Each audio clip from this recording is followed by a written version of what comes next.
Baik, selamat pagi. Saya Florensana Cice, mahasiswa semester 4, Prodi Manajemen Universitas Pancabakti Pontianak dengan NIM 19104170009. Pada video kali ini, saya akan menjawab tugas Manajemen Pemasaran Internasional yang diasuh oleh Pak Adi Mursalin SEMM. Baik, untuk pertanyaan yang pertama yaitu, jelaskan secara singkat perbedaan bisnis domestik dan bisnis internasional. Baik, saya akan langsung menjawab dari pertanyaan nomor 1. Bisnis domestik yaitu melibatkan transaksi yang terjadi dalam suatu negara. Sedangkan bisnis internasional sangat berbeda dengan bisnis domestik. Bisa kita lihat dari perbedaan pertama yaitu negara yang terlibat bisa berbeda setiap negaranya. Perbedaan yang kedua, sistem hukum, budaya, dan politik berbeda. Nah, di sini pasti banyak yang bertanya-tanya mengapa dalam bisnis internasional sistem hukum, budaya, dan politiknya berbeda.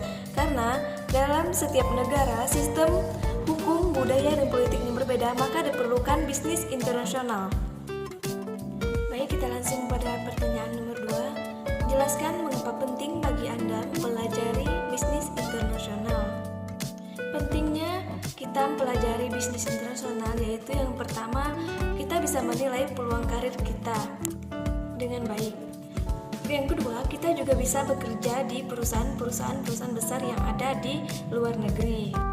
Yang ketiga, dengan kita mempelajari bisnis internasional, kita bisa mengimbangi pesaing untuk kedepannya. Yang keempat, kita bisa mengikuti teknik dan alat bisnis yang ada di perusahaan-perusahaan besar yang ada di luar negeri. Yang kelima, kita bisa mengetahui budaya-budaya luar. Kita bisa mengenal budaya-budaya mereka dan memperkenalkan budaya kita juga. Baik, untuk pertanyaan nomor 3, jelaskan secara singkat orientasi manajemen dan perusahaan berkaitan dengan globalisasi pasar.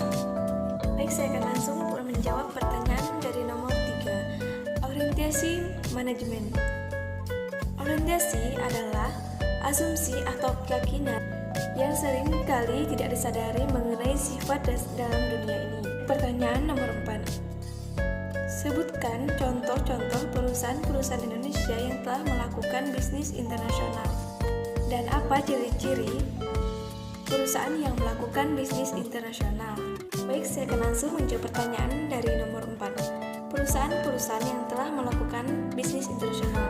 Yang pertama, PT Garuda Indonesia. Yang kedua, Bio Farma. Yang ketiga, PT Pertamina Lubricants. Yang keempat, Semen Indonesia. Yang kelima, Bank Rakyat Indonesia. Yang keenam, Bank Negara Indonesia. Yang ketujuh, Bank Mandiri. Ciri-ciri perusahaan yang melakukan bisnis internasional. Yang pertama, pendapatan melampaui batas-batas negara.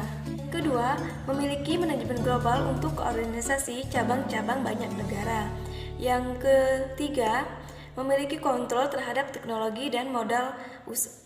Yang keempat, memiliki ventura, lisensi, dan franchise dengan sistem manajemen yang melebihi batas-batas negara.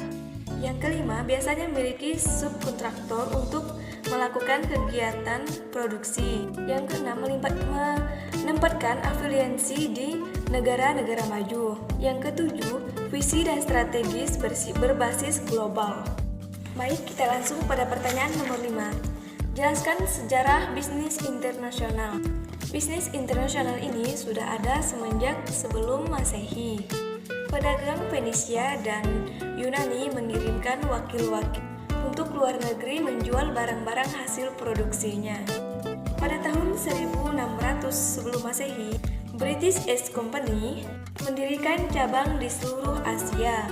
Perusahaan-perusahaan Belanda yang berdiri pada tahun 1090 membuka jalan untuk ke timur bergabung dengan membentuk Dutch East Company dan jasa membuka cabang-cabang.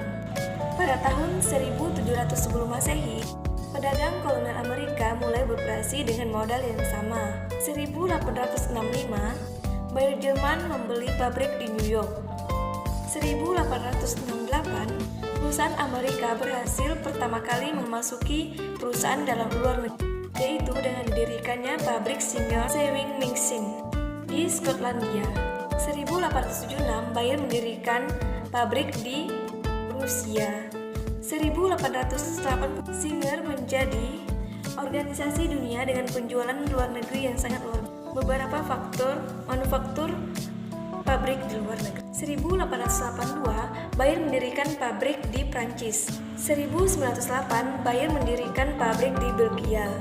1914 paling sedikit 37 perusahaan Amerika memiliki fasilitas produksi 2 atau 3 di luar negeri. 1919 General Electric mulai menanam modal di luar negeri.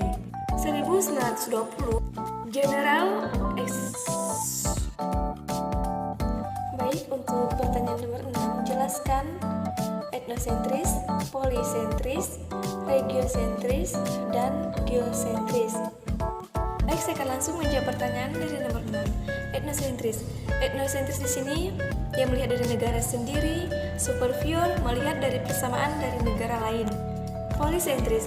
Nah, di sini polisentris setiap negara memiliki keunikan masing-masing dan melihat perbedaan dari negara lain. Regiosentris. Nah, regiosentris di sini melihat perbedaan dan persamaan dalam wilayah dunia. Mempunyai pandangan etnosentris dan polisentris terhadap bagian dunia yang lain. Geosentris, pandangan dunia, melihat persamaan dan perbedaan dari negara sendiri dan juga negara tuan rumah. Dari video yang saya tonton, pembicaranya yaitu Pak Adi Mursalin SEMM selaku dosen pengampu mata kuliah Manajemen Pemasaran Internasional. Nah, untuk materi pada kali ini yaitu karakteristik bisnis internasional. Internasional, kita bisa tahu internasional itu yaitu global perekonomian. Global perekonomian yaitu suatu proses ekonomi dan perdagangan, yaitu negara-negara di seluruh dunia menjadi satu kegiatan pasar yang semakin terintegrasi tanpa rintangan batas teritorial negara. Baik, ini untuk pembicara atau Pak Adi Mursalin SEMM. Yang pertama-tama saya ucapkan terima kasih untuk materinya dan penjelasannya cukup menarik karena penjelasan dalam videonya cukup mudah dipahami dan juga beliau menjelaskan dengan sedetail mungkin materi mengenai karakteristik bisnis internasional.